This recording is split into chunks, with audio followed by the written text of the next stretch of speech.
What's up, everybody? Coming to you live from SHOT Show here in Vegas.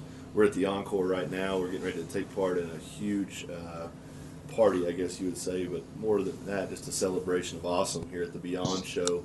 And what I'm most excited about is getting to hang with such high-quality people. And Bert, you know, we talked about this last night. You know, you're one of those guys that is kind of a catalyst to all these introductions. So without giving too much away, why don't you go ahead and introduce our guests and tell us a little bit about your day, and we'll just get rolling on this. Right on. Well, like you said, we're at SHOT here 2018 in Vegas. And SHOT Show, if you don't know, it's a shooting, hunting, and outdoors show. And so you have personalities from all over the world, whether they be hunters, fishermen, gun enthusiasts, military. So it's a really interesting place. And if you know a little bit about me and about what Sorinex also believes in, you know that this is the right place for us. So one of my friends, Pat Cummins, UFC fighter, and I was speaking with him and told him I was coming out this way, and he said, "Oh my gosh, you got to meet my girl Laura Zerra." I'm like, "Okay, tell me more." And so he said, "Don't worry about it. She's awesome. Here's her number. Y'all set it up." And she was great. She reached out to me. We went out and had dinner just to get to know one another, and just she showed me some great hospitality here. And during the course of the conversation, it became extremely evident that I had to get her on our Sorinex podcast.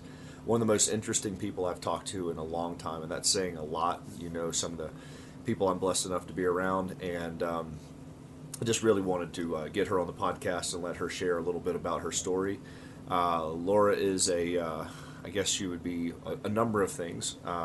Besides an attractive young lady, she is a survival expert in every climate known to man, a hunter, a fisherman, a fisherwoman, knife maker, has been a taxidermist, a butcher, and I'm sure about 15 other things if we dig deep enough.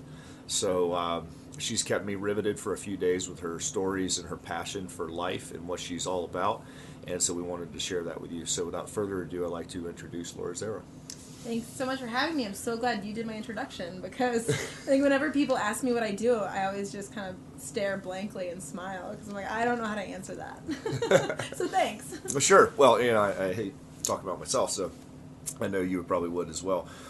So give us the couple-minute version about you, about what you're about, that I didn't cover. I know I tried to give a quick cover, because I know this episode is only going to be about an hour long, and it could be 4 days long, so I wanted to get to some of the good stuff. So tell us a little bit about yourself. I guess I'm someone who just likes learning new things. I don't like feeling like I don't know how to do something, and that's really driven me throughout my life to just have new experiences, get out there, learn new things, do as much as I possibly can with whatever time I have to do that in. So it's just, I'm nonstop. I'm always going, always doing something different. And So in the tone of learning new things, because I think that's been a repeated conversation that Bert and I have had with, you know, changing directions. You know, Bert was a high-level thrower, I was a high-level power lifter, and a lot of your identity gets caught up in that. So for someone who is, you know, openly looking for various outlets to try new things and constantly in that mold, what do you define yourself as? Are you a hunter, or are you just trying to be an extraordinary human? I mean, that's kind of the area that I want to push myself. So I'm curious what you define yourself as. Yeah, I mean, I really, honestly, I struggle so much to try to put a box around what I do and who I am. You know, I mean, I think more than anything, it's a lot of the stuff I'm really interested in is what it is to be a human. You know, to be a hunter, to be able to provide for your own needs. So that's kind of where the survival comes in. It's not about, you know, I want to be ready if the apocalypse comes, you know? I mean, sure, like I got some skills in case it does, but it's more about just getting in touch with what I'm capable of and figuring that out. I guess, you know, being as extraordinary as I can possibly be, and just that toolbox, you know, because we don't need it anymore necessarily. You know, we're very focused on what we do. So do you consider yourself, you know, somewhat of a craftsman in that term? For sure, yeah, an artist, a craftsman, you know, survivalist is a really broad term. So I think it's a buzzword too. It is, and it could mean a lot of things. Sure. So has this been something that you are intrinsically, like, as a kid, were you always into stuff, getting in trouble? Are you a good kid? You know, I was a really shy, quiet kid, which is really funny because I'm not anymore. I was always curious, but I always wanted to do more than I was doing. You know, I was the youngest. I don't know. I really didn't like getting in trouble when I was little, so I was pretty well behaved. I think we've started to see that a lot of the adults that are kind of frontliners and pushing the envelope on a lot of areas would say that of themselves. You know, I had a speech impediment when I was younger, and now my whole existence revolves around speaking. So crazy. I think it's really cool that you transcend that. You know, and I'm really interested in what you do because Bert told me some background on some of this stuff, and I'm sitting here thinking, you know, I can start a fire, I can shoot a gun, I can take care of myself compared to the average person. But you go full spectrum. You go deep water. Let's figure this shit out, right? Yeah. So absolutely. So what's the call to that? What's the call to action here? Man, well, I mean, I think a lot of the situations I've put myself in to an outsider they look really dumb, and they probably are. But at the end of the day, I feel like if you're just training in your comfort zone, you're never going to grow. You have to really push those edges and find those edges and just break through them in order to learn anything. So I have this saying I live by: the greater the need, the greater the result. So if you're in a comfortable spot, you're not going to see what you're capable of. You have to be in a place where your only choice is to learn and to grow. And so I would put myself in these crazy survival situations with no out, because if you have an out, it's your instinct to take it. But if you don't have that out, you're going to learn. You're going to step up to the plate. What if there was an extreme danger situation? I mean, it's part of what's it. the most dangerous situation you've been in? I've had some close calls with, you know, it's funny, I've done a lot of stuff in the wilderness. I've been face to face with grizzlies. I've swam with crocodiles. I've, you know, swam with sharks. Just I think low-key casual. Yeah, super casual stuff. That's not Just the the dangerous Tuesday stuff. afternoon. The 101 level danger. Yeah, you know, but like the most dangerous stuff I've done is, you know, animals are predictable. The wilderness is predictable in its own way. People are not necessarily predictable all the time. So being in, yeah, I've been held at gunpoint. I've had, you know, people. I've definitely had my life. I've been in situations where I didn't know if I was going to make it out or not. But unpack one of those stories. I know the train story's amazing. Yeah. You know, there's been so many things I've heard, whether it be the urban survival situation, Yeah. and again, we're trying to condense this down as much as possible. And Yeah. I wish you could hear the last few days. Well, we'll just say this is round one. Well, you know, Yeah. Sure. If this is as big a spectrum as you say, and as it seems that it is, we'll always track you down. We'll find you somewhere. We'll tag along on one of your journeys. So go ahead. Come on. Tell us something.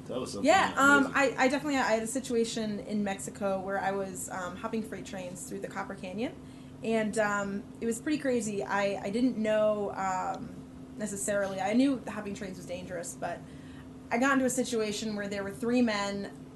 To condense a very long story, there were three men that were trying to jump the train I was on just to rob me, and you know, there was some other stuff that you know you don't want to think about. That probably was not going to be good. And they were trailing you for. They were trailing me for days out in the desert. I was out in the desert trying to wait for this train that was going to come through, and train wasn't coming. Finally, the train came. I was waiting for it to leave. My car got bumped off the end of it, and I ended up running to catch the train, which is really scary because that's how people die and lose legs. Sure. Finally got in the train, threw my bag over, jumped into this open-top gondola car, and saw these three silhouettes. I jumped into the car that these guys were in. And so here I am with this tiny little machete that's super dull from cracking open coconuts the entire trip that I was, you know, eating. And I ended up... It was ridiculous. This guy, I don't know what would have happened. I just kind of had in my head that I was going to try to hurt or kill as many of them as I could before they got me. And out of nowhere, this guy that I'd met in the town ended up jumping the train. The train was going so fast. I to this day do not know how we got on. And he stood down those guys with me. They ended up backing down, and we had a really tense night. Yeah. It was overnight. So it was the next day they ended up leaving. But it was kind of a tense night sitting there in this train car. It was the only rideable car on the train. And in the morning, they got up and hopped off into the middle of nowhere in the mountains, and we kept going. He came with me for 3 days.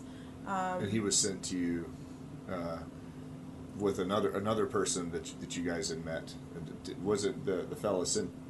So there was another girl, a girl that I'd met hopping trains that was with me, And Right. there was another guy he was with in town that kind of had pointed out what had happened. And so he heard, and just, I have no idea why he came to rescue me. He wasn't trying to be weird or, creepy or anything. He literally saved my life. So when I'm listening to this, you compare it to my reference point, which is a Hollywood movie, Yeah. and the thrill of the hunt, the thrill of the chase, but being chased in that kind of way, that almost being stalked. What was your mindset? Was it? I know you said that you had the idea of to kill or to protect yourself at all costs, but was there like any time that you were sitting there thinking, "Man, this is completely awesome," or was there a time where you were like, "This is the craziest thing that I should have never done"? And I don't mean awesome like, Yeah. This is so cool, but like if The I adrenaline factor. yeah, for like sure. if I live through this, I'm a Yeah. badass. And I mean, that's what I'm going to, but I wonder where your headspace was on that. Yeah, I mean, in that moment, I thought I was going to die. That was probably the first time that I was sure I was going to die. And, Did that change you? Because I don't know. I think that it made me really, when I was younger, I thought I was going to be a hermit. I was going to like live out in the woods and just be alone forever. Yeah. And when I started traveling, I started meeting amazing people. And I don't remember those guys that tried to kill me. I remember that guy who saved me. And it just made me really... Who worked for a drug dealer, right? He was... In town. Yeah, he was the drug yeah, dealer. Yeah. Support your local drug dealer. Right, folks. I You know, what they mean? might save lives. Like, come on, people. Drug dealers So- save lives. Yeah, that's my motto. I've always said that. Yeah, I mean, and it was an amazing thing he did, so it was like, wow, there's really good people out there. And you never know who those people are. Anyone would look at this guy and be like, he's Well, probably not what's a good funny dude. is, it seems to me that I've and I'm not trying to exaggerate or expand myself to any level, but I have had some friends that were in motorcycle clubs, and some of the guys that they do some kind of shady things, but they have a code of ethics. Yeah. And it's like, I can imagine in that type of situation, they have the idea that all we're here to do is to provide a resource for a need or a want, and we want to get as much money as possible. And his code of ethics may have been that, and not to hurt anyone. Right. So it's kind of crazy to me that some of the best-hearted people are some of the outlaws in a Totally. way. Yeah. So I think that's a really cool thing. But Bert was telling me something that to change directions completely, but to go a little bit deeper into how awesome you are. Was what kind of water buffalo story we got here? With grabbing a tail? Oh, no, not me. Oh, okay. And Okay. I don't know how much I can say about this. Okay. Well, Okay. that's fine. We won't talk about it. We can change directions again. Why don't you? Okay. So, do you do any kind of training for this? I mean, Yeah, like physical training? yeah, like gym Yeah, training. Like- absolutely. okay. Yeah, I used to be really big into CrossFit. It's really hard for me now because I'm moving all the time. So I live a really active lifestyle. But as far as specific training, I'll try to train every day just Yeah. because you never know when you're going to need to put that extra sprint on or, climb something crazy. Or, the situations I get myself in, my body is what gets me through it. And I have to take care of it. It's not something where I have goals. Like, I don't have goals that are in numbers. I don't really care what I'm squatting. I don't care, what my bench press is. But I want to be functionally fit and just not just in strength, but I need my endurance to be up there too. A lot of that I think is mental, and so pushing myself through training is a way of testing that mental capacity on a daily basis. So, do you do any do you do any meditation, anything like that? Yeah, not necessarily in a focused way. I think there's times when I sit and I definitely have techniques I go through to just get myself through certain situations. Sometimes it gets rough, and dealing with pain and dealing with, if you're being eaten alive by bugs, you need to be able to really center yourself and kind of focus yourself. So I think just concentrating on like breathing, not necessarily visualization or anything crazy, but just concentrating on something other than what is happening, what your nervous system is telling you. I think that's kind of what I try to do. So, what is your recovery? Training every day and being in these hard situations. I think that for an athlete, that's an area where a lot of the science and a lot of the coaches that Bert and I would deal with are really, really focused right now because, I think sometimes we fool ourselves into thinking that we know it all, and we're really only 60 to 70 years truly into what we would say is like applied science for exercise and understanding that recovery is something that human beings have been doing in different ways forever. But I think from a sports performance type of situation, I would classify what you do in that realm, even though it may not be considered a points or a win and loss, it's life and death. So it's very different. But as a recovery aspect, what are the methods that you do? Do you do chiropractic? Do you do sauna? What do you do? I love sauna. Okay. And again, super hard when you're traveling, but when I'm by a sauna, I'll try to use it as much. I mean, not as much as I can, but maybe 3-4 times a week at least. That's something that I've really gotten into very recently, and I actually got introduced to it in Finland, and I came back and it was something that I revisited, and then it was like through several other choices that I made as far as training and health and whatnot, it just kind of came back to the forefront. So that's something that interests me, and for somebody that goes as hard as you do, like, I'm really curious about your impact of that, what you feel from it, and then what you look to try again. Are there things that interest you that you haven't tried yet? Oh, everything. Anything I haven't tried. Curious. I mean, I think for me, I don't like to get into a routine. So whether I don't like to be reliant on anything, and I like to mix everything up all the time. I don't like to, some people drink a ton of water every day. Water's great for you. I feel great when I drink a lot of water, but there's days when I'm like, I want to see how long I can go without water. I want to see what happens to me when I don't drink water. There's days when I, want to eat a lot of food, and then I'll do fasts as well. With saunaing, I'll do a sauna. I love it because it makes me feel like, I don't know why it works so well, and I'm sure someone can tell me the science behind it. But as far as recovery goes, and as far as just my body feeling like it works together, it helps me so much. I love it. And it also, with that, relaxation, sometimes I go so much that I get, there'll be a few nights and I just can't sleep well. And I go have a good sauna and I pass right out. Yeah, I think there is something at just a low-grade intensity that just kind of zaps you. I don't know if it's the purge of the sweat or whatever, but it's something that's really drawn to me. So you talked a little bit about helping you sleep well. Give us what's your roughest sleeping location you've ever had? My roughest sleeping location.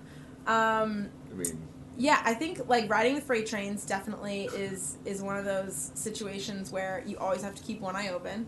And so, one night I was actually riding, I was on a pile of rebar on a train, and I woke up, sleeping on the rebar as you do, and what had happened is the train, while I was sleeping, had pulled into like an unloading area.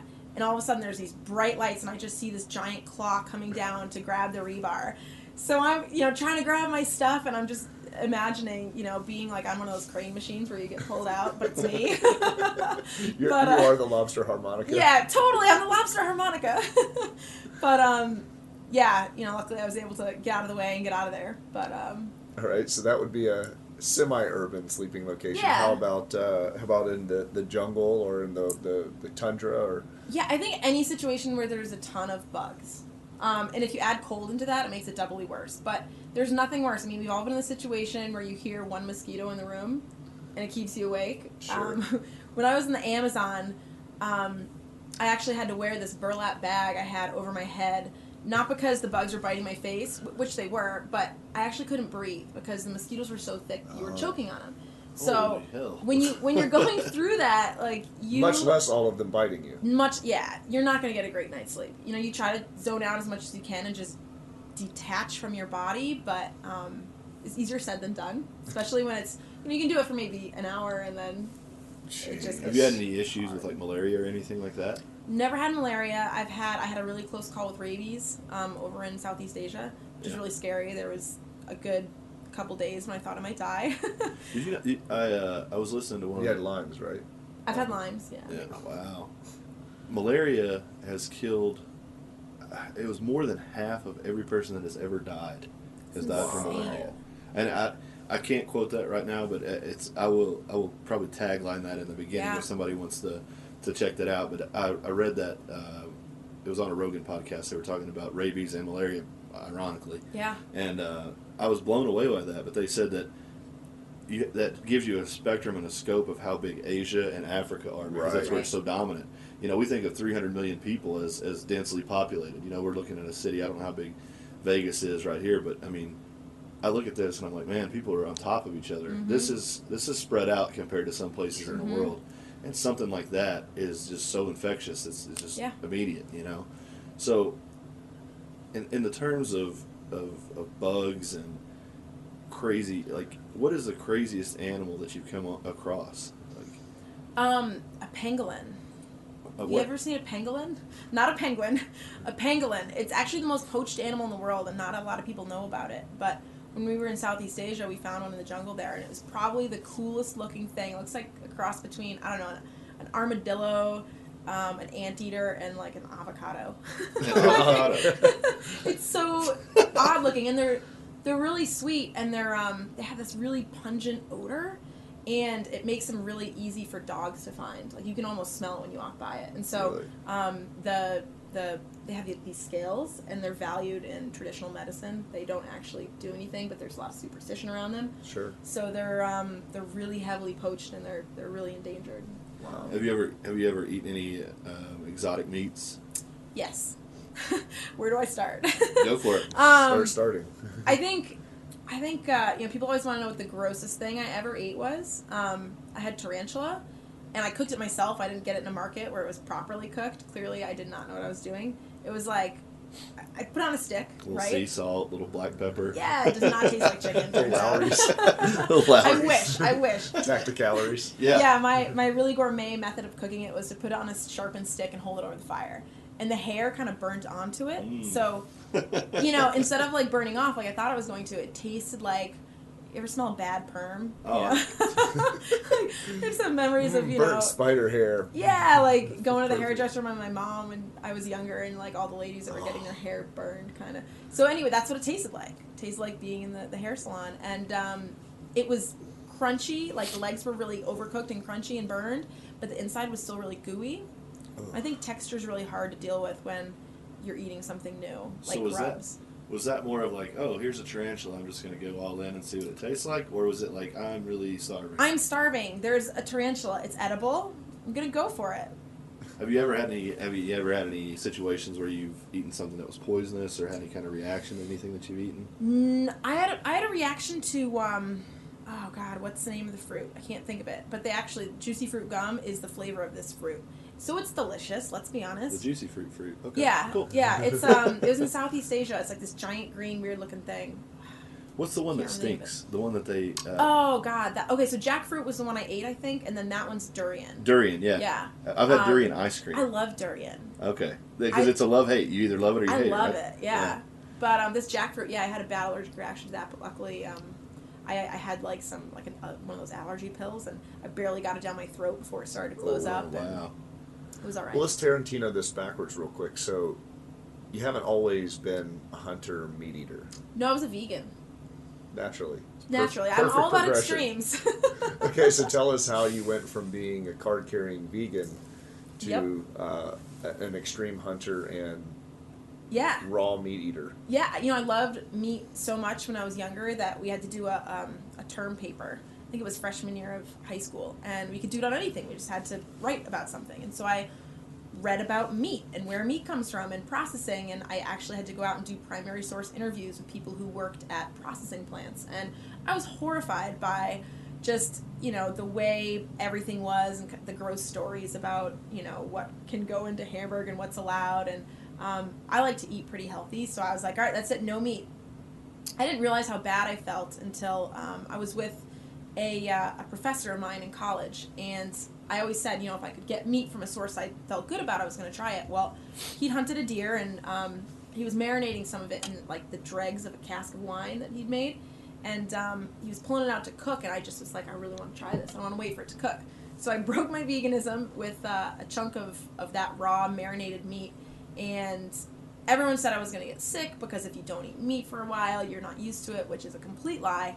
I had never felt so good. I mean, I was like, 17, 18 years old, and I was like, I feel better than I've ever felt. I feel young again, Yeah. And, clearly I was still young, but my body didn't do well as a vegan, and I realized that I'm someone who does well with meat. But I wanted to feel good about where I got it, so I wanted to learn how to hunt it. Sure. But of course, I wanted to learn how to do it all myself. So I went, this professor of mine who's actually, his father was an anthropologist. He grew up in a tribe in Venezuela, and so he knew how to make his own bows. So I'm like, Manuel, you got to teach me. You got to teach me how to do this. So we went out, cut down a hickory tree, got a stave out of it, seasoned it over a fire, carved out a bow, made a string, started harvesting wood, making arrows, learned how to flint now. Have you ever heard of Dick's Sporting Goods? You know, I was a college student. I didn't have that kind of money. Walmart has a toy section. They probably got like a 7-pound pull on that bow or something. Yeah, a Nerf bow. Yeah. Could have gotten some tarantulas. So I just started learning all the parts, and then hunting, and then with that came tracking, and with that came everything else. But before you hunted, you still were eating meat. I was eating roadkill. I was living off of roadkill. So I would go, and I had this little test where I... Yeah, tell us about the test. Yeah, okay, well, there's this test. Let's get deep water on this. Our listeners want to learn stuff. First thing I'd be like, okay, what time of day is it? If it's noon and it's the middle of summer, this thing was probably hit at dawn or dusk. So if it's noon, it's probably no good anymore. It's been sitting out in the sun all day. If it's early morning or night, I'd move to the secondary test. You walk up to it and you give a tug on the hair. The hair comes out, you get rid of it. It's no good. Bacteria started to rot. Can't eat it. Past the hair test, I always look at the eyes. So the eyes of an animal changes when it dies, and the color changes, and then it loses like the how rigid it is. Like it kind of like starts getting dimples in it from losing that Or the interocular pressure. Yeah, basically. And so I moved to that, and then what we have that we forget about is this amazing ability. If you smell something and it's bad, your body has an immediate reaction to it. So I'd cut open the meat and I'd smell it. If it was hit in the guts, it's probably not going to be as good because all of that bile and digestive fluid get on the meat and start kind of digesting it, and it rots really quickly. So if it's hit in the gut, if it's bruised, the meat's going to spoil quicker. So I'd go for the areas that weren't damaged and were furthest away from the guts, and I'd smell it and I'd take what I could. And I started really tentatively, and then I got more and more brave, and I still can't pass up a good roadkill. You still can't pass up a good roadkill. Free, local, organic. Come on. I mean, I've watched these YouTube videos of the road killers, and it's fascinating to me because it is. I mean, like in the wild, we've become so socially constructed to think that this is bad. Mm-hmm. Like if we had happened upon an animal in 1850 that was somewhat fresh, passed the smell test, passed the hair test, we would have eaten it, right? Because of survival necessity. Mm-hmm. But we have really the luxury of having so many places that provide. But I mean, it's a morbid awesomeness, like, and I don't mean that as a negative. I mean that kind of as a compliment. That you're willing to do that. I mean, and I think for your skill set and the things that you're putting yourself into, that is a training. Taking something when you're not necessarily in need of it prepares you for the time that you are, right? Absolutely. So, and I mean, I think it's crazy when people will drive past that fresh roadkill and pull into a McDonald's, and they'll eat whatever they get out of there, not knowing, it's been dead for how long. Meanwhile, my roadkill was walking around this morning doing its thing, and it's just... It just so happens to be dead. It just so happens to be dead. What's the strangest roadkill? Have you ever eaten possum? I ate skunk. I've heard the skunk was all right. Yeah. I think the best word I could use to describe it was spicy. I've eaten coyote. I heard that was kind of rough. Disgusting. Yeah. It tasted like cheese, which I love cheese, but you don't want that when you're eating meat. Have you ever tried the maggot cheese? Have you ever heard of that? No, but I would love to. Oh my god! So what they do is they purposely inject these maggots. They let the bacteria come, so the maggots eat on it. Interesting. They fill up and gorge, and then they excrete this kind of like aromatic, whatever an aromatic maggot juice. And for lack of a better term, and the reality of it is, it's served at a certain point after the injection, so they cut into it, and it's like this one like very condensed time where it's okay to eat. It's so strange, and it's banned in a lot of places, but there's a few spots in Italy that you can still get it. Wow. So Took some balls the first person to want to try that. That's what I am curious of. Like, how does a person wake up one day and say, "Hey, let me just shoot some maggots in here"? I mean, obviously, it probably happened naturally, Sure. but I mean, Right.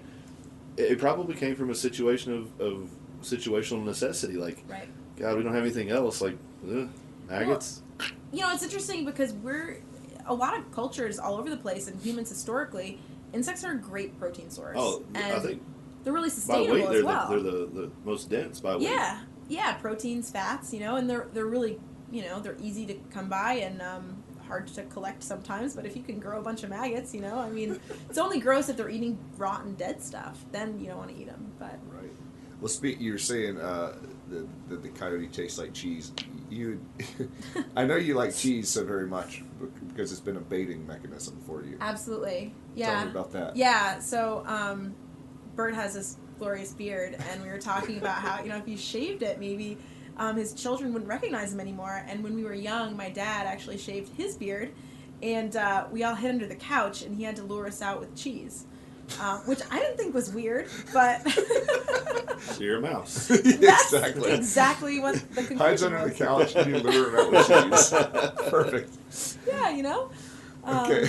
I like cheese. So, as a kid, I don't want to backtrack and bounce around too much, but as a kid, were you very active in sports or anything like that? No. In high school, I ran track, I played field hockey. But I wasn't involved in a lot of organized activities. Yeah, Were you a cool I'd go in kid? the woods a lot. Were you a cool kid? No, I was a super nerd. Yeah. I was like the nerdiest kid you could possibly. Do you have a find. boy that you really wanted to go on a date with that now you just laugh at because he's like a douchebag now? There's one, but then he turned out to be gay, so I don't want to call him out. You know who you are. Yep, he probably does. So, what are you looking forward to? Like, what do you do in 2018? Like, after my you've done gosh. all of this cool stuff, how do you Everything. stay excited? I'm excited about everything. There's always something new that comes up. I mean, there's so many things in the world I haven't done. There's so many places I haven't been, and I just want to do all of it. So I try not to float around too much. Like, I still like to kind of have a purpose to what I'm doing. I don't just want to go and have experiences without having kind of like a driving purpose behind it. But yeah, I want to do everything. Have you I looked think- into going to Antarctica? I would like to go to I Antarctica. looked into it. It's $4,300 round trip. Believe it or not, that's very Yeah. affordable. I think. Yeah, I think so too. I And mean, if for you that kind of work there, if you excursion. go there and work, you know, Yeah. you can go for free. Yeah. So, and apparently there's a really big party scene down there. But it's one of those things where I feel like there's a lot of places that just are really cold, and Yeah. I don't necessarily want to go there. Not because I don't like cold as much as it's really limiting. I can't go and wander and meet my own needs in Antarctica. It's just kind of miserable. So, I'm going to put you kind of in a category, and I don't want to box you in, as you said, but I would say you're a survival killer. What do you think about a person that is more a trophy hunter? Because I have, so you're a new classification for me, a survival killer, Awesome. and then we have what we Not call even a hunter, just survival killer. I like that. Yeah, I it's just- know. They're very savage. Stone and, Cold Killer. and then you have the area of conservationist hunter, kind of like Cam Haynes, the guy that is a big Yeah. proponent of that. And then you have these people that just kind of have a bloodlust for a trophy. There are some people that will tell you that they do it for conservation, and they may pay a fortune, and that's all good and well, but they're not doing it because they give a shit about an animal. They give a shit Yeah. about having a trophy on the wall. What is your kind of take on that? I mean, I think, to each his own. I used to work in a taxidermy shop, and I met a lot of people who would go out and do that. And I think a lot of them, I think it's a complex issue. There's a lot of people who want to go out and get the biggest animal, just, yes, the trophy's a nice bonus, but they also, believe in what they're doing. But the people who just do it for trophies alone, I mean, I think as a hunter, it just bums me out because I think it gives all hunters this bad rap. I didn't like hunters when I was young because the only people I knew went out with this really big ego involved, and they wanted to do it so that people thought they were, this big tough man. And I had a really negative idea on hunters because of that. And so I just get bummed out because I feel like it's reflects poorly on the hunting community as a whole. Sure.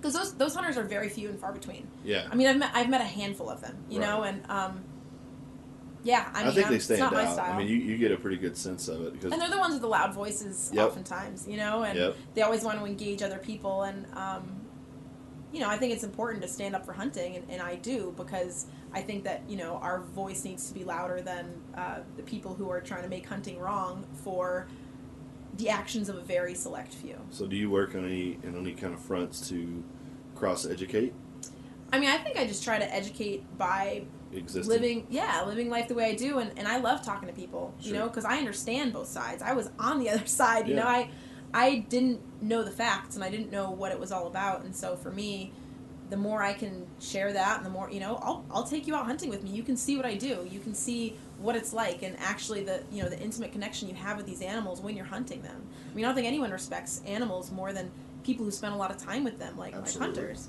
Yeah, I agree. Well, speaking of hunting, so I know there's definitely a lot of methods that some people use, whether it be bow, rifle, etc. What methods have you used? What's your favorite method? What's maybe some of the more odd or difficult methods you've used? Yeah, absolutely. I mean, I do. I want to learn how to hunt with everything. I just saw some really awesome throwing hatchets that Zach Brown makes that are like the craziest things, and I want to kill a hog with them. That's my new goal. But I've done rifle, I've done archery, I've done my own self bows. Persistence hunting is my absolute favorite method of hunting, and it's something that I want to just do all the time because I feel the most human doing it. So it's basically our ancestors. The reason that we as humans don't have hair is that we're meant for hair on all of our bodies, like most animals, is because we're meant for. You know, you're Well, not into okay. Some of us. Sorry, you're right. So out of the three of us in the room, don't have hair I on mean, their maybe, bodies. maybe I'm a you're gorilla. meant to persist and hunt in warmer climates, polar climates rather. But we're meant to be able to expel heat kind of easily and cool ourselves down. Animals that have to rely on panting, they get hot easier. They might be way faster than us, but in the long run, we're built to outrun them. And so, you know, we're on two legs. We have these forward-facing eyes. We're these predators, but we're not meant to, stock up on something like a cat or, pounce and overpower something. We're meant to push through the long haul. So the idea behind persistence hunting is really to just go after these animals and push them continuously until eventually they tire out and you kill them with, a knife or your hands or whatever. So in that form, is it a way to get them to? I'm going to come back to the hand comment because I'm just still trying to get that through my head right now. But is it something that you kind of have a spook and wait kind of deal where you kind of get them to run at a hard pace and then you wait and then you give me the idea. When they move, you move. Okay. So if they're running, you run, but if they're walking, you walk. And so you kind of pace yourselves based on them, but you keep that constant pressure on. Yeah. So by keeping that constant pressure on, you're always stressing them out, and you're always pushing them. Yeah. I did this with feral animals in Australia. That I'm not recommending that people go out and push their local elk herd to the point of causing death to a bunch of animals. But in certain situations, this is something that we did as a species. It's how we got where we are now. Sure. And now, how long might a hunt last in duration as well as distance? It could be over, if you get the element of surprise. I mean, animals they can be taken off guard, and I've been in situations, you can sneak up on a herd of goats. That's what I'm going to use as an example because it's a really great animal to hunt like this. Your followers just went way down. You got goats of Instagram. Sorry, a herd of crocodiles. Yeah, do something that people Herd don't of like. baby, Bears. yeah, baby eating crocodiles. Okay. Yeah. No, but you get upon a herd of animals, and there's going to be animals that are kind of like, what's happening? And those are the ones that the wolves would pick off, the lions would pick off. Those are the ones you're going to pick off. Yeah. It might be over really quick. It might last 6 hours. You might have to push them all day long. So this isn't a long, drawn-out stalk. It is in a sense, but it's not. It's kind of a burst of speed and then a sustained pace. You got to be in it for the long haul. So you can't. You have 5 to be. miles? What? 5 miles? Or more. Usually Okay. more. How long did you stalk the elk? 45 miles? Easily. That was in a week, though, right? Oh no, yeah, for We in 5 days we were going about 7 miles, 8 miles a day. Yeah. At about 4,500 elevation. You know, pack, rifle, etc. But then finally getting the elk, it was maybe about 1,000-yard stalk with a bow. Okay.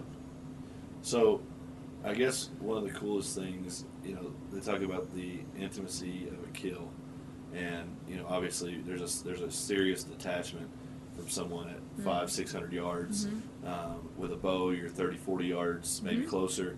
Oh my God! Look who is in this room. Oh. The Rudolph Fashionista. When I heard Rudy Reyes. Thank you, Brandon. When I heard there was a podcast going on here, I didn't know it was the podcast. Exactly. Yep. Thanks for inviting me. So up. we're talking about what did you call it? Persistence hunting. Persistence hunting. Yep. And you know, she's getting ready to lead us up to the point where she's approached the animal. The kill's about to take place, and you know, there's something about being. I mean, you can probably smell the animal at this point. Absolutely. You can feel the animal's energy, and you can see it. Do you ever see that moment of fear, or do you try to capture it before there's a recognition? I mean, tell me about that. Well, it's really interesting because I think if you're thinking when it's happening, when you're actually jumping on an animal, if you're thinking about it, you're kind of already Can one you step demonstrate behind. that? Give me a pillow, I'll show when Rudy you. runs back in the room, let's pretend Perfect. All right, Rudy's cool. ready to I'll go. go chase him around first. I'm for a coming while. back. Look, he's persistent hunting. Yes. I'm looking for a chair, everybody. So yeah, if you're thinking about it, you're already too late. Your mind kind of switches off, and you have to just be in that kind of, I think it's that same space that athletes get in when they're performing. The same state. I think it's hard. People ask me, and I'm sure for Bert, for the same example, how do you do it? How do you get there? And it's not that you just walk under an 800, 900 pound squat day one. There's an accumulation. So you've been trained in 1,000 other instances that led you to this point. I think if you took your regular average person and put them in the wild and you're at the point of the kill and you said, okay, now go over here and stab this animal. Right. They couldn't do it. Well, it's crazy because in that, if you start thinking about it in that moment, it just seems insane. Yeah. I mean, there was a point in time when I tried to kill a deer by jumping out of a tree onto it with a knife. And I thought, I'd read about it somewhere. I was like, oh, sure, I can totally do that. There's these like tiny little deer, and I'm going to do that. It's going to be easy. So I waited in this orchard, and I sat in this tree, and it was like covered in mud, like Predator knife in my shot. hand. And the deer came right under me. It was like it worked perfectly. And, apples, I'd smear it all over myself and try to camouflage my scent. And I'm looking down, and I'm like 10 feet up in this tree, and there's a deer under me, and I'm like, what am I doing? Like, if I jump down in this thing, deer are really strong. I'm jumping with a knife. I'm jumping all the way down there. It's going to be crazy. What if I stab myself? I mean, this is not going to work out. So I think it's one of those situations where you can't be thinking that. I get to see a video of a guy on a hog kill. Yep. He shoots the animal from the copter. This day, like, no, we're not done. He jumps down and he goes to town on it and actually killed it with a knife. And it was just like, from a standpoint of understanding the difficulty of it, like, I think some people look at it and they couldn't watch what was going on, but I was captivated with it because this is man versus wild. Yeah. At the purest form. No scoreboard, no second chances, no. In a wild boar, people don't realize that is one of the most dangerous creatures, and violently dangerous. Absolutely. Oh, yeah. Their tusks are incredibly sharp, and their ability, and they're tough as hell. Like, they are absolutely one of the toughest animals ever. And I think if we could step back from this bubble that we live in, where everything is so easy and everything is so packaged and everything is so just capable, more people would look at that and think, this is an incredible feat of human. Like, this is the apex of what human capability is. Remove the stigmas of politics, remove the stigmas of ethics. This is human survival at its core, and I think that's one of the coolest things. No matter how you try to play it out, that's just man versus wild, and I think it's awesome. Absolutely. I mean, I think it's one of those things where people are like, man, you do all these crazy things, don't you value your life? And it's like, that's why I do them, you know. And in those moments when you think that you might not make it through something, that's what makes you value every other moment of your life, and that's what makes you want to push to get the most out of life, because you know that it's not just going to be 9 to 5 until you hit retirement, and then you live this comfy life, and then maybe you get to be 80, maybe 85, and you whatever you don't have this plan. Do you cherish a long life, or do you have this kind of romanticism? Because as an athlete, I romanticized dying for the sport. Oh God, no! If I lived to be 150, it wouldn't be long enough. Like, I will never have enough years to do everything I want to do, and that is why I live the way I do. Because sure, you never know, but even if I do get the absolute maximum life I could, I still won't have enough time. I think that's where this room is going now, is people who understand the highs and the lows. I don't know your personal story, but I've talked with Rudy a lot about some of his highs, some of his lows, and I think now Rudy has. If anybody understands the human existence, the value of human life, it's Rudy, and now to see a guy that totally is just thriving and on fire for life, right? Yes, absolutely. So, embracing the reverence that you all find on the hunt, that you find in the deadlift, you find in the competition underneath the load, the reverence, because it is the agony and the ecstasy, and it is life and death. But what's wrong with that? Right. That's beautiful. Yeah, It's beautiful. I think life has gotten too easy, and I think that's why we have these situations where people are, the devil's play. The idle mind is the devil's playground. Yes, we sir. have people who they go to work, they go home, they cook dinner, they sit on the couch, they watch TV, they're in their phones, and their life is so simple that nothing is stimulating it. Yes. When you're in a situation of extreme starvation, you're in a situation of extreme danger. We get a different glimpse of what the human is capable of. I don't think we're meant to live a comfortable life. No. I don't think there's anything good about having constant comfort. I think it's the juxtaposition that gives you the value. When you know what it's like to be cold, you really appreciate being warm. When you know what it's like to starve, you appreciate food. When you have these different extremes, it's that's what makes life worth living. That's what makes it interesting and what keeps you going and pursuing and pushing things. And when you're just too comfortable, that's why and anyone can push their edges. You don't have to go and jump on animals or go into the Arctic with little supplies. You can push your edges in your own world wherever you live, even if you're not traveling all over the place. There's always a way to push yourself and find that. So do you think Sebastian Junger has a great quote? He says that a human in the wild alone is a dead human. Now Rudy was in a situation, military structure, small units, right? And those are more of what the ideal survival rate is with small groups working together, accentuating certain skills that you have, relying on the skills that you don't have that another does. A collective strength. A collective strength, exactly. That's a beautiful way to put it. But you like to do this alone, right? You like to face this alone. What is the appeal to that? Well, I like to face it alone, but let's be honest. If, Jose wasn't there on the train, I wouldn't be here having this conversation right now. You know what I mean? I'd be dead. So I feel like, sure, I love doing things alone, and I love the independence, and I love not having to rely on things, but at the same time, there's such a strength in the group. We are not a lone animal. We're a herd animal. We're a pack animal. Have you read Tribe by Sebastian No, Junger? I haven't, but That's Bert Sorin talked about it 7,000 times at this point. But it's a book that I've found a lot of comfort in and a peace in. Not in the sense that it explained my life, but it kind of explains society as a whole, the constructs and the ups and the downs that we're seeing, and people's response to stress. And right now, our stress is not the kind of stress that we're designed to handle. Right. It's monetary stress. It's emotional stress. Emotional, mental, yeah. There's no answer to a lot of it. I think before our stress was oh no, I can't.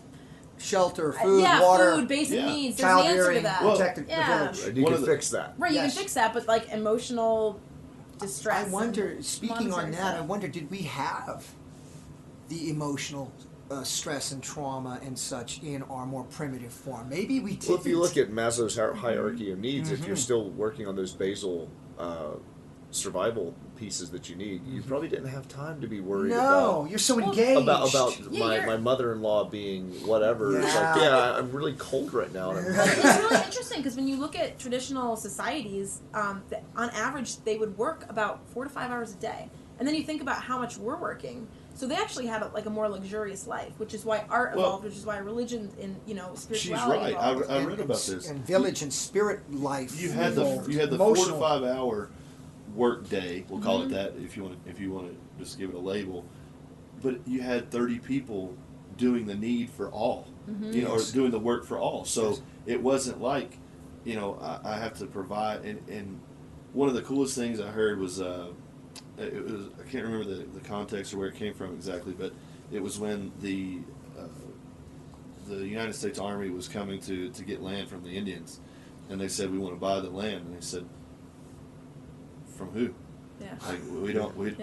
It's not our land to give to sell, and we have this false idea of ownership. Yes. Oh, I own a home. No, you own something that you end up paying for and stressing yourself. Look at the person who the gypsy lifestyle, the vagrant lifestyle. Yeah, a person who. Well, I'm sitting with half the room.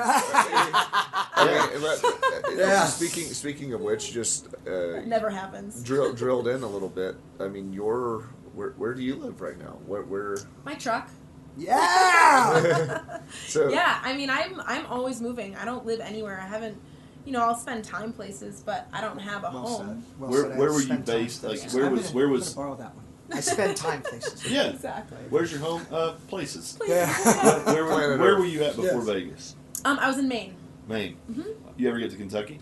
Yes. Awesome. I was just in Kentucky. Well, I drove here. Cool. I'm glad you said hello. That's awesome. Appreciate it. Next time. No, if you ever do, I mean, I'd love to welcome you to the home, and you'd have a place to stay. I love Kentucky. Yeah, it's a great place, and I've offered Rudy. I can't wait, brother. Yeah, man.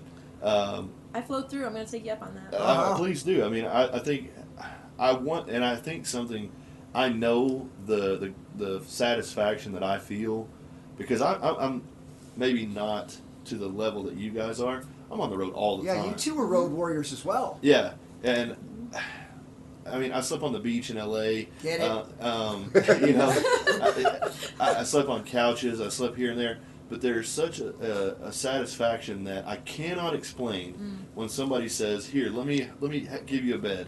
Let me give you a meal." Well, it's interesting because I don't have a home per se, but I also have like a million homes. Like I Yes, have all these places totally. where I feel like I'm We'll home. never be homeless. No, we'll never. never be homeless. Never. And it's always bittersweet because I'm always leaving somewhere, but I'm always arriving and seeing people I've missed. So I'm always like missing someone, but I'm always getting to reconnect with So are people you a too. minimalist? I mean, how many clothes do you have? Oh, I'm a minimal. I have no strong attachments to anything. I like shed clothes and get them back, and I don't. It stresses me out now that I have a truck with stuff in it. I used to just have everything I owned was on my back, so it's, but I don't need any of it. If I lose it, we talked earlier today. We said if you were to go on a 3 or 4 day in the wilderness to live, ask what you would bring. You said a knife. Yeah. No food, no water, a knife. If I'm going out to have that experience, if I'm going out with like a targeted experience, if I'm going out hunting, Mission. See, she's still mission oriented. Yeah, if I have a quantum mission, way. I'll have more, I'll have stuff because I can't be trying to, gather wild edible plants if I'm hunting.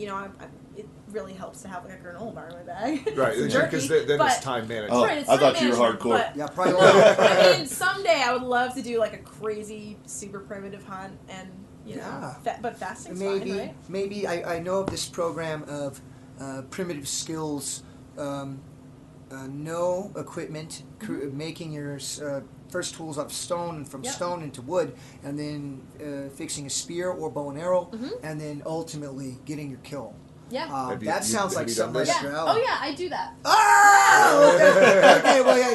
Do you have a card? Because I'd love to learn from you. This is what I'm thinking already. I can't wait to go out and train with you. I got some obsidian in my truck. Yeah. Have some arrowheads. We should go out and get it. Shit, yeah. Let's do it. Let's just. There's plenty of wildlife here in Vegas. Yeah, let's go. So just give us a couple places. I know you've had survival experiences in different locales.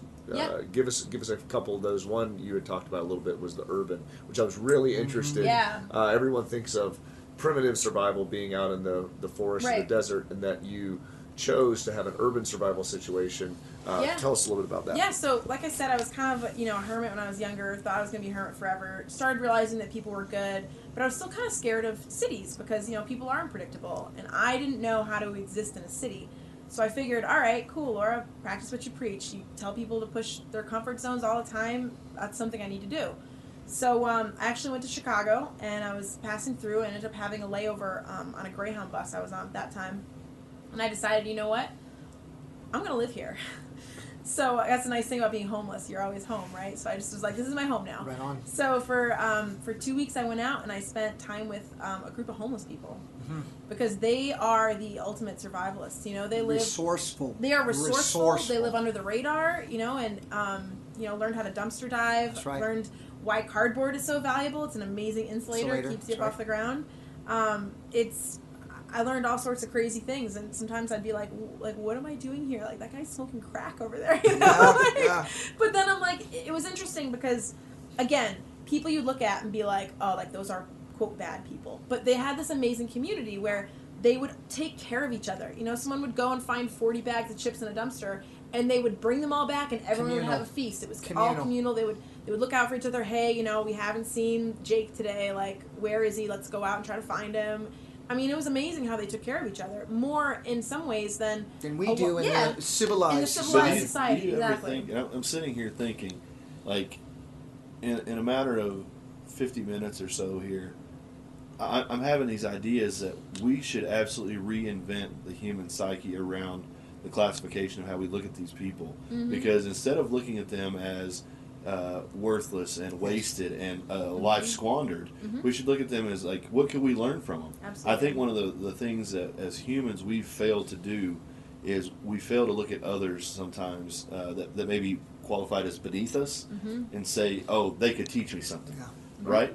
I think so many times we feel like, oh, I make more money, or I have nicer clothes, or I drive a faster car, and this person is driving an old beat-up pickup truck. Well, they're not going to tell me shit. Right. And I'm listening to this, and I know Rudy's story, and I'm thinking about all the connection of people that are just doing these extraordinary type things, and we use that word all the time, but it is truly extraordinary. I think people need to hear it. I think people need a wake-up call. And I drive a beat-up old pickup truck. Well, and I don't classify that as less. I just classify that as a social. It's a stake in the ground for Absolutely. measurement. It is. If I could speak on something, and what we're getting to here is getting back to the state of grace and reverence, and we find it through hunting, sport, martial art, extreme challenge. Our modern society is built on a consumer-based economy, and that's why we're working 45, 50 hours a week, the average man and woman out there, and their physical fitness is gone, their emotional fitness is gone, their lives and loves with their children are missing, are suffering deeply. We're so inundated and smashed in every way possible, through every kind of media possible, that we must be consumers and we must be buying, acquiring. Now, how you see yourself and your self-esteem is built around the status of your things. Now we start separating each other from each other. Right. What's old boy, the hunter, your hunter brother that packed the dirt in the deep? Oh, Wesley. Is he not one of the most resourceful, Absolutely. most intelligent, most brilliant, most gracious men you know? One of the best people I know. And in he my doesn't drive a BMW. life. No. See what I mean? Because Absolutely a not. lot of people have gotten away Sure. from even recognizing these incredible gifts and these brilliant epiphanies that the common man and woman, they possess. But we've got to find a way to bring that back. Sure. I think that's one of the big reasons I used to hitchhike, and I would go back and forth across the country because I wanted to hear people's stories. She's a hard dog, y'all. She's a hard charger, baby. But no, everyone I talked to had a story. And a lot of times people don't get to tell their story. And when you hitchhike, you have this little tiny amount of time, this very specific amount of time with someone, and they're never going to see you again. And they have nothing to hide. They can be exactly who they are. They don't have to pretend.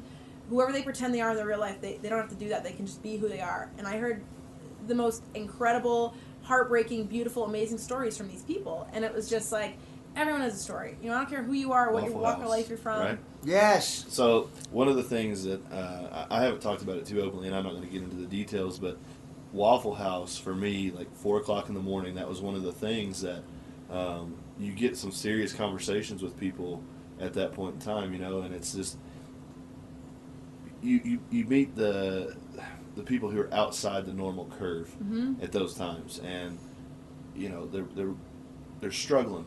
We're all struggling, and I think that was one of the connections that I had with the people that I was talking to. When you're on the road, you're alone, like a kind of alone that people don't understand. They see, oh, he's in a flashy city, he's in a cool hotel room.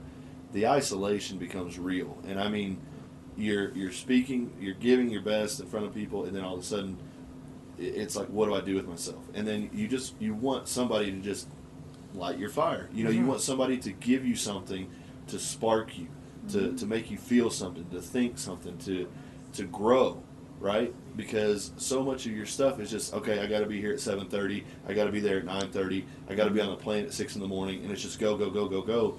And sometimes to just sit back and let somebody pour into you, Yes. as a giver, Yes. you need to be replenished. Yes. I think that was one of the coolest things that I was. Christmas mentioned that last night. She said, "I just want to be replenished. I just want somebody to talk to me and to fill me back up because I've given all day." And I think that's one of the coolest things that I didn't know how to quantify it. Yeah. Do you ever feel that way when you're on the road? Is that what? Absolutely. Yeah, I mean, I love hearing. I think that's huge. I mean, I think that as humans, that's part of it. Is that we sometimes you give and sometimes you take and sometimes you're talking and sometimes you're listening. And I think that we all have this role that we kind of fit in, or most of us do, where we're if you're a boss, you're used to giving people orders, or if you're working under someone, you're used to taking those orders and just doing what people say. And I think that's not how things ever were in all of humanity. And I think that having some kind of balance in that, it's just something people don't get a lot. What do you feel, Rudy? I mean, You know what I'm thinking as we're all speaking on this interdependence through virtue, as opposed to enmeshed codependent relationships. When we were a village and we were a tribe, and we were a war party, we were emotionally, physically, spiritually connected for the greater good of the collective. Everybody brought something unique. Everyone is unique. sure. Check this out. Thinking of firecraft. This is what it got me thinking. We're talking about sparks and when you make firecraft. So when you're making fire with found materials, the first part of it is all prepping your materials. Sure. And after you get your pinky size, after your freaking kindling, and your little moss nest or fibrous material from hair that you've gleaned along the forest, that you're going to throw that spark in. You've got your pinky size, your thumb size, your wrist size. You set all your wood, all your materials up. Some of us are the big logs that fire catches and burns a long time and heats the whole home. Right. Some of us are the spark. Sure. Yep. Some of us are that beautiful basket, fibrous material that when the spark hits, it lights. We're all part of that fire. No one is more important than the other because without every piece of it, it will not sustain life. But isn't that what you're exactly right. That's And what that we goes need to get back to, brother. Yeah, we just talked about it. And I want to say something, an observation I made of you, Rudy. I've seen you grow so much. Oh, I've seen thank you. my I've seen you really. I don't know how to quantify it to people that don't know you, but to see your growth and to see your change and to see you this. Yeah. You know what I mean? I saw you in L.A. and I see you here, and then I saw you at the Leatherneck with your brothers. Oh, gosh. That was an elevated version of Rudy that I have yet to see. Really? And it was, I think, because you're in your home. I was home, I was safe, and I was reflecting and absorbing pure love and respect. I did not have a fear in the world, especially the fear of not being accepted, not being respected, not being valued. Yeah. And that's it. We all want those things. We need those things. And I see Bert in a throwers world, he's going to walk in. There might be some, I hate that guy or whatever, because he beat me. But for the most part, that's his home, or that's part of his home. And I think younger Bert, now, Bert, I was getting ready to say something about having homes. The greatest hotel chain in the world is the Bosco Brotherhood. Yeah, well said. But awesome. That's another T-shirt. But what is it? It's Goes to 11. It goes to 11. Summer strong. It goes to 11. But That's so good. And Namaste is mine. Namaste. Namaste. Hashtag Namaste. But That's a good one. Oh, that's I think we all have those comfort zones of what we are, and the Bosco Brotherhood. For those that don't know, through this podcast, you'll learn and you'll see it, and you should definitely get out to anything that Sorinex is engaged in, anything that the people that are truly Sorinex people are engaged in, because you'll instantaneously feel it. You are the spark. You are the fire. You're that strong burning wood that heats a room. And I think for us, and I harp on it all the time, and I get emotional all the time about it. But I wouldn't be in this room if it wasn't for this guy. If it wasn't for Bert, I would not be in this room. And in some cases, I don't know if I would be in this life anymore. I hear you, brother. I hear you. And we had the night that we had last night. I don't want to delve into that. Oh, special. And it was an incredible evening. And I look at myself and I think of all the changes and the challenges, and so many of the things that I brought on myself that were hard were just me not having any direction, not having a focus of what I wanted to do, who I truly was. I was trying to be someone that I thought people wanted me to be, because I wanted to be liked, I wanted to be respected, I wanted to feel accepted. Yes. And then when I finally said, you know what, I have this awesome group of people, 2 people in this room right now, and now a third, who just looked at me and they said, I don't give a shit about your lifts. Talk to me. Give me a hug. Talk to me. Let's sit down over this meal. Let's do something awesome. That is what this podcast is representative of. That's what this movement, if you want to go that, I think that's an understatement. Yeah, revolution, more like it. It's a revolution. It's a complete shift. Yes. Within an industry that is selfish, within an industry that is ugly and backstabbing and tainted, this is an very surface. It's a very surface look me in industry. the face. Come into my home. Let me feed you. You can sleep in my bed. You can take my car. You can have any of that. I know that I can go anywhere in the world and say, "Hey, I'm here," and somebody's going to bring me in. Absolutely. That's wealth.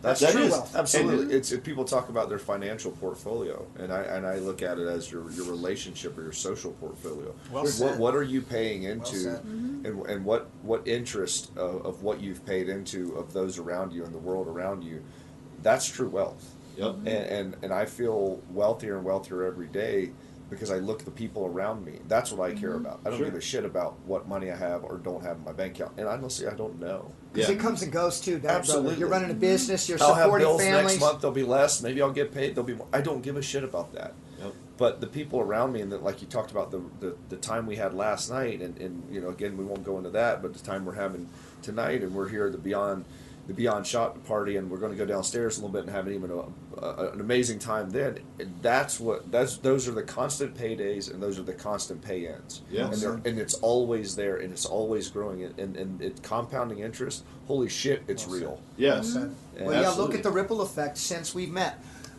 Because, as you know, Bert, as we know, and you'll find out too, there's something special about where Bert came from, his father, the culture of sport.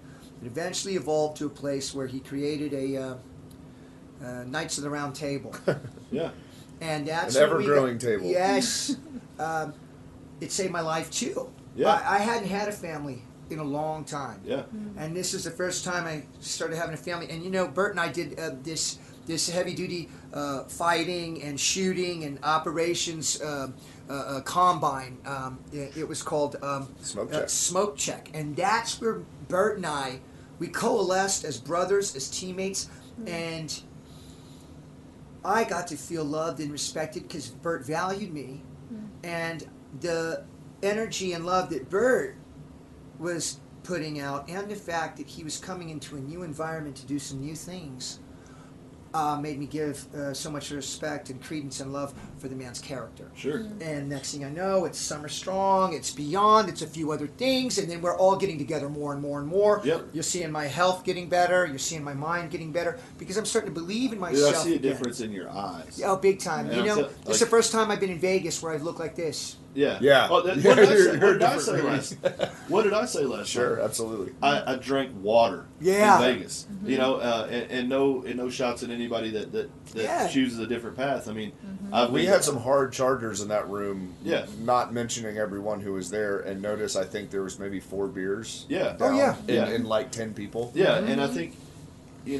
I think that I had to do some of the things that I've done. Yes. Choose those things, right or wrong. Yeah. But now I know that for myself, I don't have to escape.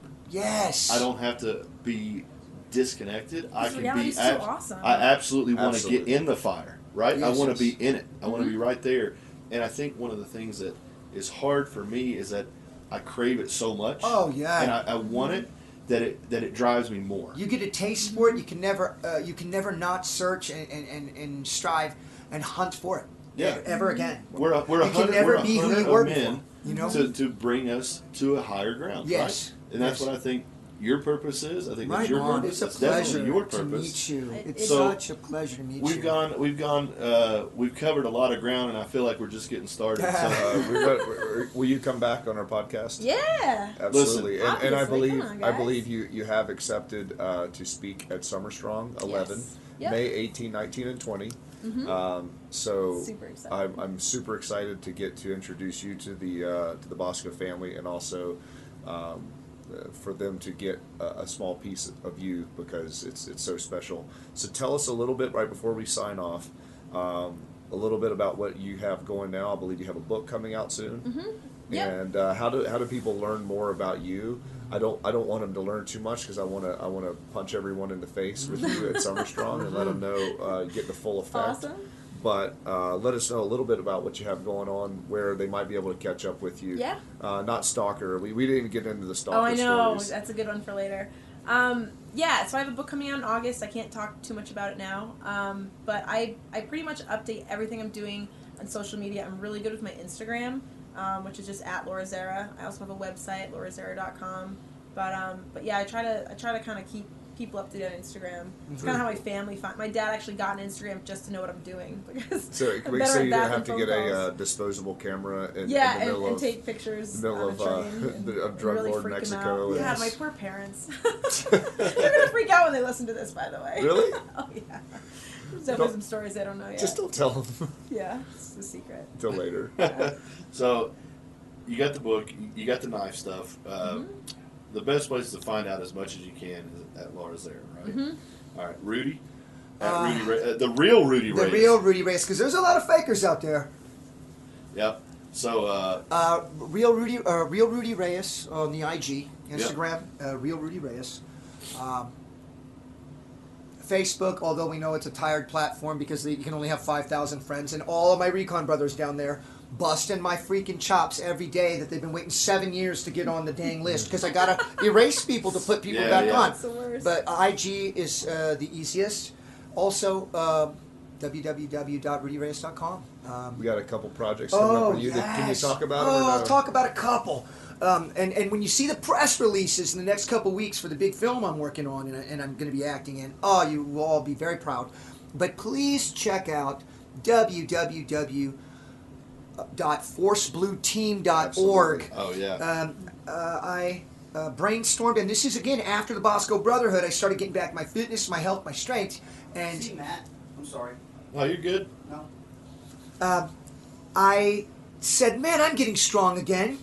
I went to the Cayman Islands and immersed myself as a spear fisherman and as a diver, because I was a diver in the Marine Corps. And I came out baptized with a new zest and a new hunger for life. And I said, well, what about all the rest of the brothers? They need it too. And I found out that the reefs were in danger. And that Coral reefs. the coral reefs are Yeah. in danger. 90% of the barrier reef is dead. It's in crisis. And warriors need a mission. And this cause, this mission needs warriors. So I refit, refuel, and retool combat divers with the finest reef scientists in the world to then take my teams and deploy them into austere conditions and dangerous conditions. Right now, I've had a team in Puerto Rico for almost 2 months, rebuilding and also rebuilding infrastructure subsurface because it was so wrecked. ForceBlueTeam.org, the most globally minded veterans program, where we realize that this earth and this ocean, we want it for our kids, we want it for their kids, and it gives us something special. We do. I think. Yes. I think people are getting tired of Yes. consuming, of Yes. destroying, and people think, oh, you hear death. No, death is a part of life. That's a guaranteed part of life. Transition. It is. And instead of the destruction, instead of the consuming, I think people are ready for this. I think we talked a lot about this over the last couple of days. 2017, I heard so many people say, I just got tired of the shit. Well said. And I think that 2018 is a perfect time for people to hear your voice, to hear the Sorinex voice, to hear all of our stories, That's right. and then to say, oh, here's one more click over from Rudy. Here's one more click over There from you go. Laura. And then you start finding people that are doing awesome things, and it shouldn't make you feel bad. It should be that spark. Elevation. So it should be that point of catalyst. We Yes. should be a catalyst for other people to do something more.